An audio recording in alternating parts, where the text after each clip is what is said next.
many people neglect it. They think that dashboard only right? You just put a couple of charts together and not just putting some pie charts, bar charts together and tell your clients that, look, this is a dashboard. The key of a good dashboard is that at one glance, you are able to look at the holistic big picture. Welcome to Data Crunch, where we talk about the A, B, C, and D of data science, artificial intelligence, big data, cloud computing, and data science. Today, we're going to talk about building analytics dashboards, the ones you see in web-based platforms and also the ones you see in business intelligence platforms. So let's get right into it. Dr. Lau, to get it started, can you define what is an analytics dashboard for us? So before we get started, right, Ruben, let me ask you a question. Why do people go to hospital and do health checkups? So they want to see if they are okay, if there's any nagging problems within their heart, within their body, and to fix the problems if there is any problems that comes up. Yeah, that's exactly what a business dashboard or analytical dashboard do for a company. So we want to use dashboard to monitor all the vital statistics, including your income, expenses, your staff turnover rate, and a lot of other matrices that help us to keep track of the health of our company. So what would you say is, or when do you say a company should need an analytics dashboard? Like, what is the size when they feel like, okay, we need to have an analytics dashboard that tells us a company health? How big is a company, or what size would they have to be before they start thinking about doing that in-house? Actually, I think that question is like, when do we need to go for a health checkup?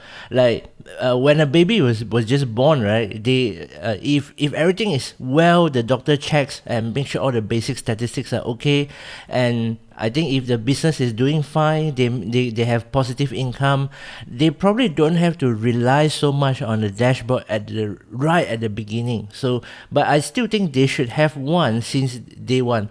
Like we do have a bit of dashboards here and there. Like we have Google Analytics dashboard, we have our e-commerce dashboards, we have our payment gateway dashboards. So, and we also have our own spreadsheets that generate charts. So it's just that how often you look at it and how frequently you use it to make decisions. Let me give you another example, right? Like companies like McDonald's, Unify, TMNet, all those, their operations, very operation focused. A dashboard will immediately tell them, okay, these are the areas that the internet goes down, so please take a look. And then they probably say, okay, this supply is running low, right? Or we're running low on French fries and we need to restock it as soon as possible. So these are the companies that are mission critical, operation critical, and they need to rely on dashboard probably 24/7. Okay, so I don't have the data for this, but just like humans, right? Just like us humans, we kind of like neglect going to go to hospital to go for a health checkup, right? We neglect that a lot, and I think the same is true for companies as well. A lot of companies out there, they don't necessarily do their health checkup. Why do you think this happens, and why do you think a lot of companies take this for granted? I think you make a good analogy, right? It's just like human. So we were told that we need to go dental checkup every 6 months, and we need to do body checkup like ideally at least once a year. But because of the pain, right, you probably, because you're scared of, not you lah, but people are scared of drawing blood, and then they're scared of waiting at the clinic, and the most important part is they're scared they will hear something that they don't want to know, right? So this is a common psychological problem rather than a physical problem, I would say. But back to the reality is that a lot of time companies don't see the benefits because this is something that is more preventive rather than is giving a cure. So if somebody is in the ICU, then they need to plug into all those blood pressure monitor, heartbeat rate monitors in case anything's happened. And a lot of companies, when they look for us, when they look for BI consultants, is when the company is having some trouble, like problems, right? Like suddenly there are a lot of staff resign, for example in a factory, then they don't know why, then they come to us, say, Dr. Lau, can you help me to build a dashboard? I need to know what happens.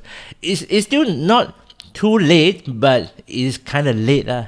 So you don't go and do health checkups when you feel not well. Yeah, so I mean, using and then lying down on that analogy, right, with companies that start to build dashboards when they have slightly, a problem here or there. Do you think that's a little bit too late already, or they should, do this earlier on before any problem surfaces. But that being said, right, if I'm going to be doing this before any problems surfaces in my business, how do I know where to look, and what do you normally tell a company to look at first or to focus at first as you are going in to help them with a dashboard? Where should they start first? So if I just jump in and say, oh no, it's too late, then that is a bit irresponsible for us as an educator, as a coach to say so, right? Because then they will say like, it's too late. Then what am I supposed to shut down my business or start over again? So even though if it's a bit too late, but it's still the right time to do so, because this is a practice for you to gather all the data sources and then to find out where those things are. If not, then it will be really too late, because you need to know, like, okay, accounting system. Does your accounting system support connecting to a dashboard like Power BI, Google Data Studio, or you have a HR system, those attendance taking system, check in, check out? Does that allow you to export it to CSV so that you can link multiple systems together? These are things that you need to consider when you are building a dashboard. And when I say dashboard, is a functioning dashboard that you can really see and get something out of it, not just something that put a couple of charts together. That's one thing. And then the second thing is, when we look at the areas that we need to look into, general rule of thumb, you look at income, you look at expenses, you look at those some of the ratios, and then your spending ratios, and also your cash flow projections, like next 3 months, 6 months, and 9 months, etc. So these are the common ones. And then individual industry, they need to deep dive into some of the metrics that helps. For example, in our industry, right, then we need to look at cost per lead, customer acquisition cost, and how much we spend advertising on different channels, because this will help us to determine whether our marketing efforts are efficient or not. And then if you look at a manufacturing company or like a factory, right, then they need to look at their costs, like their plants, their power, and some of the other expenses as well. So help us, the viewers of this video, understand what would an analytic dashboard be ideally like. Is it the idea of a dashboard would be to pull in all the data from all the different sources into one? For example, an e-commerce company might have a dashboard on Google Analytics. They might also have a dashboard in their procurement software for stationeries. They might even have a dashboard for their shipping, business. So there's so many dashboards like scattered here and there around the business. Is the idea of the main analytics dashboard to pull all of this together into one, or what is it like to be in the ideal situation? This is a good question. So a lot of our students who become freelancers, I actually advise them that they can become a BI, business intelligence consultant, or dashboard designer. Many people neglect it. They think that, dashboard only, right? You just put a couple of charts together. The key of a dashboard is, how do you put relevant information into a single page, and also allow interactive features like zoom in, zoom out, drill up, drill down, and not just putting some pie charts, bar charts together and tell your clients that, look, this is the dashboard. The key of a good dashboard is that at one glance, you are able to look at the holistic big picture. So just like your health, right? And we go back to health. The three key metrics here are your blood pressures, your blood sugar level, and also your heartbeat rate. These are the three things that usually people see. And if you mix them up with other things, let's say you put blood pressure with your kidney functions, okay, or you put your blood sugar with your uric acid, and those things does not make sense. And then if you put your income together with your staff attrition rate in the same dashboard, the person who used that, let's say your manager or your boss, will be confused. They will, because whatever they put side by side, psychologically we would think that they are related, right? So that's the issue. So when we design the dashboards, we really have to put in thoughts to understand the business questions that the customer want to know.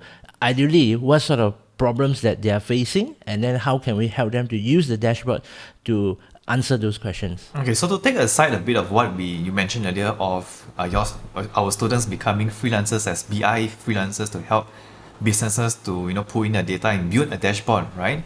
Aside to that, so I'm just curious if for a freelancer, would you recommend them to charge by a project rate, to charge by a project fee, or to charge by hourly fee? How would one, as a freelancer in BI, go about doing this?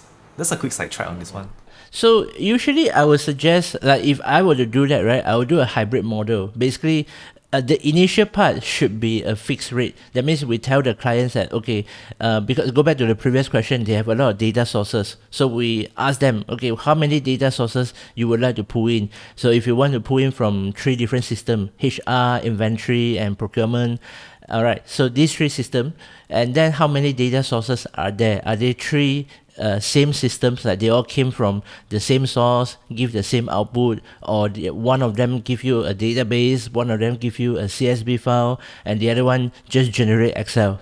So these are the key technical aspects that we need to consider when doing it for the clients. And because clients don't know the technicalities and we can't really estimate the time, so what we have to do is we need to tell them upfront that, okay, you will be getting 2 dashboards and then 2 screens of how many subcharts inside.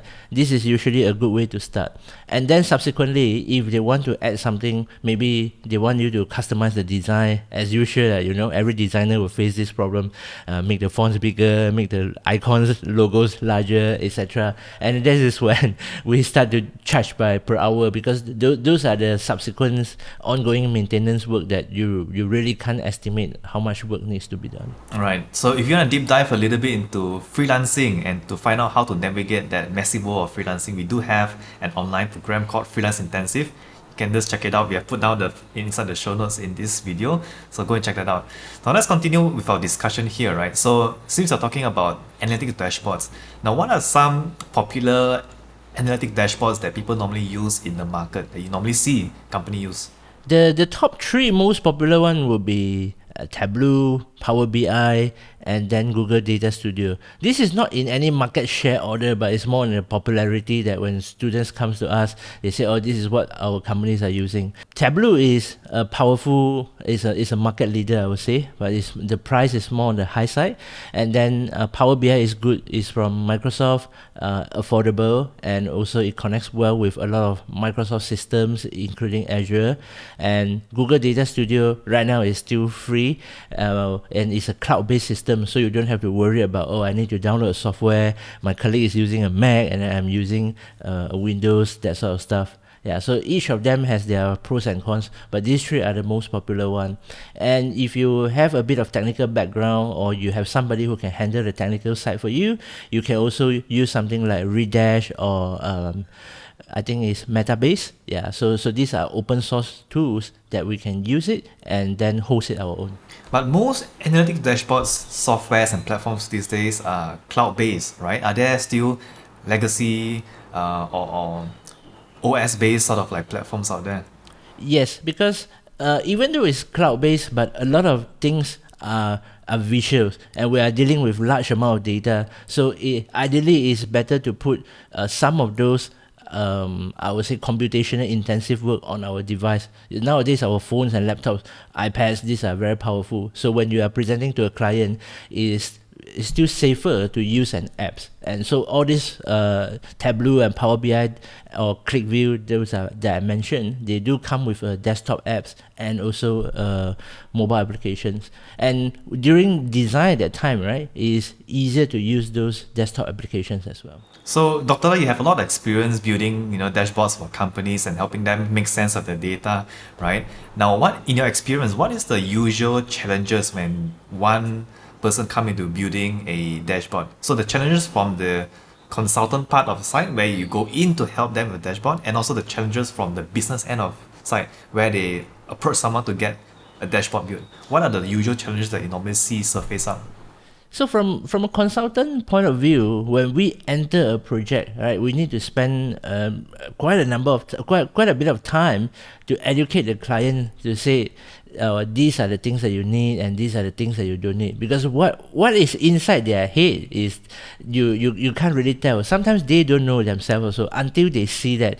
And when they see something, then they will start to have a lot of ideas and comments and say, this is not what I want, this is not what I meant, that sort of things. So it's a little bit like design. That's why I always say BI designers, dashboard designers, not so much, because you use dashboard tools before. You know that there's almost no coding involved. Any business analyst, yeah, business analyst, data analyst can just take it and use. And most of our viewers here knows me, right? I'm very technical. So even when it comes to something like arts, I will still do a lot of numerical tweaking. So go up by 10 pixels or that sort of things, or which color code, color palette to go for. So this is a bit of the challenge. And then the second level of the challenges is that you need to know where are the data, and the clients don't know because they bought the system, they didn't buy a data source, right? So let's say a HR software. We can quote the recent MySejahtera case as well. We bought the system. That means we bought the rights, the license to use the systems. We then after that, when you want to extract the data, either the company, sometimes they don't know because they white label it from a third-party software, or they need some specialists to help you to extract the data. And don't forget, this extraction is not one-off. It's on a consistent basis. You don't just say, can you give me my bank statement for last year, and then there's a one-off call. But you need to be able to see your financial status every week and sometimes every day, right? So that is another challenge, because you need to set up data pipelines, data lakes, and make sure everything works well before you can finally see some charts showing on the client's computers. So speaking about the cost of analytics dashboards, we have, well, the data lake, the payment for those cloud computing systems, the storage, databases, the platform, the dashboard platform, and also the consultant fee. Now, what is the most expensive portion of this whole equation? What is normally the thing that contributes to the most of the cost? And why do consultants charge so much to build dashboards? The most critical part of it is still comes to the design and architecting the whole thing, not just the design of the dashboards. Design of the dashboards, we can sort of like pass it back to the clients, and that's what we call self-serve dashboards. Give them some training, handover process, they are able to build the dashboards themselves once the architecture is done correctly. So, but the hard part is to design the architecture, identify what are the components.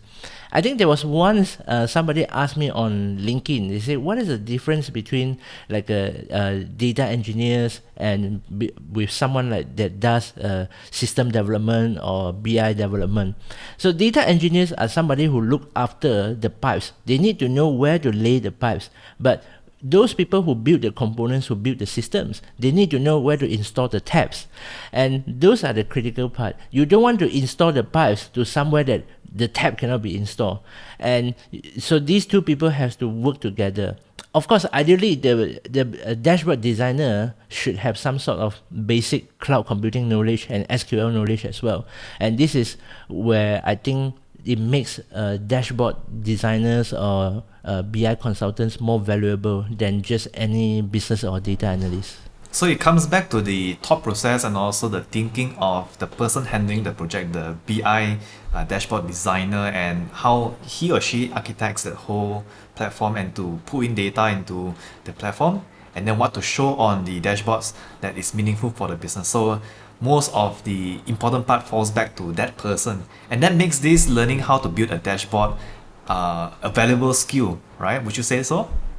Yes, definitely. And we talk a lot on data science, data scientists, because that was the hot topic of the town, right, at one point. But a lot of people neglect the importance of the data engineering skills, data analysis skills, and of course, just to implement a dashboard, right? But after we have chatted for 15-20 minutes, you should have a feeling of that, right?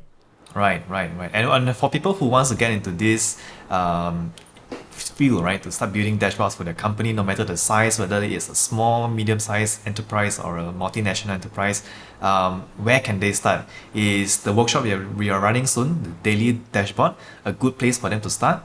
Yes. So so we are running a daily dashboard workshops this coming Saturday, and the reason why we call it daily dashboard workshop is that I don't want to teach you how to build a dashboard that is like you just put on your wall, and then you only open it when you have time. You want to learn how to build a dashboard that's really functioning, that's really interactive, and your bosses, your key stakeholders really want to see. It's like every day the first thing that they wake up is like, let's take a look at the dashboard.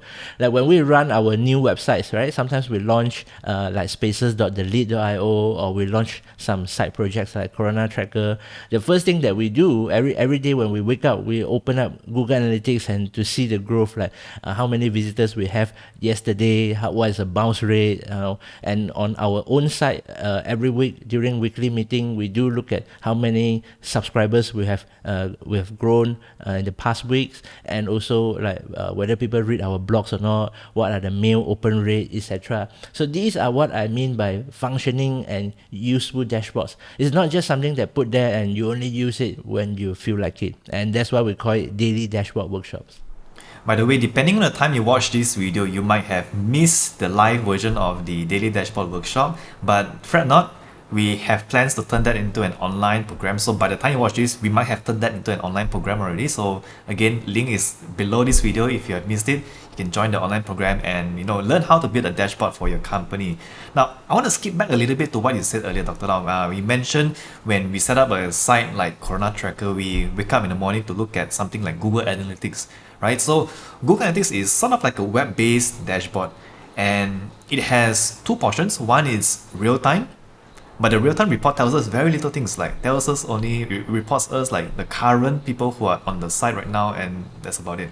Now, the other reports that you find on Google Analytics, they're not actually real-time. They're actually about 24 hours in delay, or up to that kind of thing. So I think this is known as a batch process report, right? So it comes in batches rather than real-time. So with dashboards, right, is it important to have a real-time dashboard, a batch-based dashboard, or how do you go about that? So a real-time dashboard is good if you are, like I said earlier, right, on a mission-critical or operation-intensive kind of environment, meaning that anything that you miss out by a minute or an hour that you don't attend to, you will incur some losses on your company. Other than that, most of the companies, if your operation, everything is set up properly, like HR, finance, all those things, you don't really have to look at them. Like another example would be payment gateway. So most companies, they don't check their payment gateway transaction every day, right? Or I mean in real time. They check it maybe every days or every 2 to 3 days. And in some larger companies, larger corporations, their financial reports, they need time to consolidate those data. So there's no point to have a real-time dashboard because it does not update automatically, and they probably do it once a week, once a month, and some high-level planning goes once a quarter. So these are the differences. So, and having a real-time dashboard is sometimes it's expensive because you need to have some internet live connection going on 24 hours, and unless there's somebody sitting there watching, like let's say a security system, a security dashboards, security alerts, or like I mentioned earlier, Unify. Yeah, when some users or some area have detected a flood, detected an outage, and that should be alert, or that should raise an alarm to the technicians, and those are the scenarios that we need a real-time live dashboard. So it comes back to be case-to-case basis to see what you really need, whether you need a real-time dashboard or you need a batch-based process dashboard. So there you go. I hope this episode will help you understand a little bit and discover a little bit in the world of analytics dashboards that you can build for your company and to make sense of it. Is there anything you'd like to add, Dr. Lau, before we end this episode? Yeah, I think I would like to end it with a high note that we have talked about earlier. People always think that data science is just about building models and then using AI, artificial intelligence. But there are other things like the logistic behind data science, where people build dashboards, people help people who have no technical skills to use different visualization tools to understand data and to gain insights and to answer questions. These are all part of data science as well. So data science is fun, and everybody should start to embrace the culture of data in your organization. Yeah, and just to add on that, right, I think data science and building dashboards to look at insights can be built by people on any level. You don't have to be like a serious data scientist to be able to build dashboards.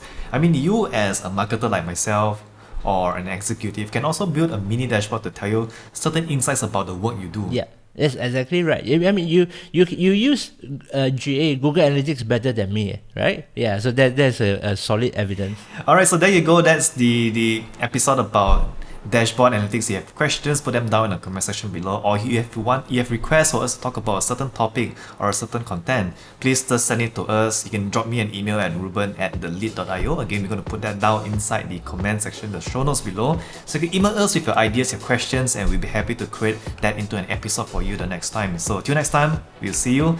Bye bye for now.